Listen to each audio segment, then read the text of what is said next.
December 25, 2025, Christmas Day. Nabaton sang Riverside Medical Center ang good news. Pasado ang ospital sa Accreditation Canada o kung CA.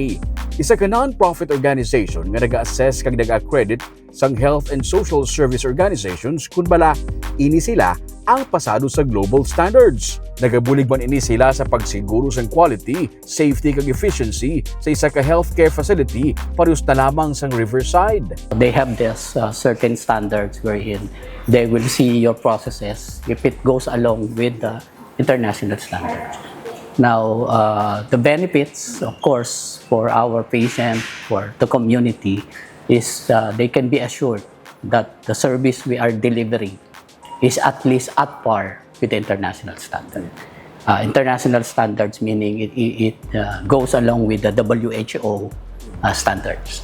May levels ang pagpasar sa assessment sa Accreditation Canada. Una, may gold. Bot silingon, pasado ka na sa international standards. Next is platinum. Bot naman silingon, beyond sa average ang ginapatuman nga standards sa isa ka ospital or facility kag ang pinakamataas among diamond. Sa una nga pagpa-evaluate sang Riverside, nakakuha sila gilayon sang platinum nga standard. Hindi ini nangin mahapos kay hindi lang reporting o kung papel ang nangin basehan, kundi mismo ang practices sang ospital. It is actually very hard, especially that we have this accreditation the first time. For the first time. So you have to start from checking the documentation. Once you have the documentation, you have to make sure that that documentation was being put into practice. And everybody is aware of that practices. So yun yung pinaka-struggle na part. Kasi you have to orient all the people. You have to make sure we have one consensus about one particular practice. So that if there will be interviews, and there will be interviews definitely, isa lang yung sinasabi namin. Okay. Yun yung struggle. Yes. Para sa management sa hospital, nagapakita lamang ini nga wala labot nga palarehos man ang ilang standard sa iban nga mga health facilities sa first world countries, nakasentro sa pasyente ang ila pagserbisyo.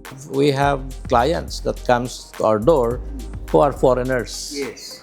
And they have standard of care in places they came from. Yes. And we should be at part of that.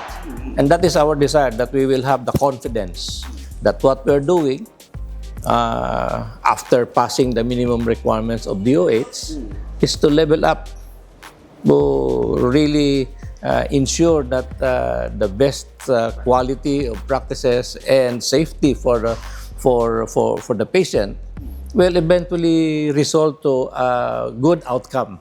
Safety sa mga pasyente ang isa sa mga labing ginatutukan sa Accreditation Canada. Kag ang matagaan sa platinum standard, nagapakita nga safe ang ospital, kag ang ina practices pareho sa iban nga mga ospital sa iban nga pungsod. That would mean that we can identify risk before it happened, okay? And there will be fewer adverse effect, meaning we are conscious for while giving quality services, safety of the patient is always a paramount requirement for us. Okay, and the community will now understand na ang ginahimo sa Riverside is at par to international standards, big hospitals in first world countries. Luyag sa Riverside nga mapabilin ang ining standard sa pang-adlaw-adlaw nga operation nila.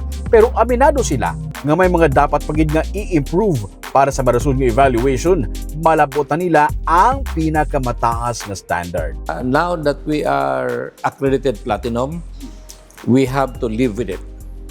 It should be our way of work, it should be our way of life. Okay? Second nature na siya. Okay? But we're not going to stop there. Yes. We will continue to advance to achieve that highest level, that diamond accreditation. That is our next target. Yes. Because we really would like to ensure na safe ang pasyente. Quality of care are the best outcome as much as possible is ma-achieve naton. Kay our existence, what is the purpose of our existence? Okay, it's for the patients. Okay? Amo na ang sa aton nga tagline, di ba? Sa nag-anniversary kita sang 70th anniversary, di ba? Making you feel better. Making you feel better. So, we are confident that with this accreditation, we are doing it right. Sininga 2026, ginasugura na sa hospital ang mga steps para mapaayo pagid ang quality sang ila serbisyo sa mga Negrense.